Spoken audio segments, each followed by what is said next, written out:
ব্যাপারটা হচ্ছে আজকে পশ্চিমবাংলার গণতন্ত্র কোন লেভেলে পৌঁছেছে সেটা আমরা বুঝতে পারছি।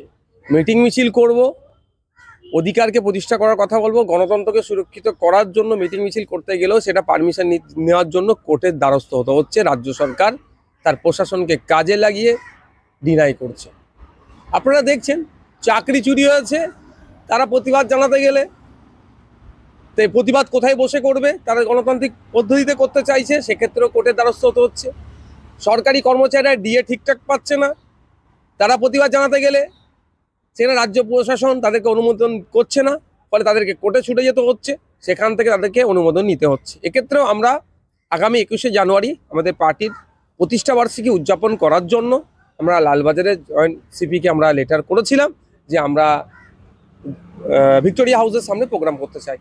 বেশ কয়েকদিন ধরে আমাদেরকে ঘুরিয়েছে, বিভিন্নভাবে ঘুরিয়েছে, আমরা রিমাইন্ডার দিয়েছি, তার উপরে ওরা জানাচ্ছে যে ওরা ডিনাই করছে বিভিন্ন কারণ দেখিয়ে। ওরা এক কথায় প্রশাসন, তৃণমূল কংগ্রেস প্রশাসনকে কাজে লাগিয়ে আমাদের প্রোগ্রামকে ভেস্তে দেওয়ার অপচেষ্টা করছে। তবে আমরা আইন বিচার ব্যবস্থার প্রতি ভরসা রাখি।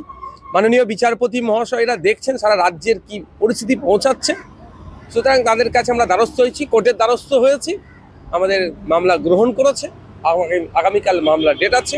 আমরা আশা করছি প্রশাসন আমাদেরকে অনুমোদন না দিলেও কোর্টের অনুমোদন নিয়ে আগামী রবিবার বেলা 11টা থেকে ভিক্টোরিয়া হাউসের সামনে আমরা প্রোগ্রাম করব। ভিক্টোরিয়া হাউসে যদি আবারও সেই প্রোগ্রাম করতে গিয়ে আগের বছরের মতো পরিস্থিতি তৈরি হয়, তাহলে এক্ষেত্রে কি করবেন?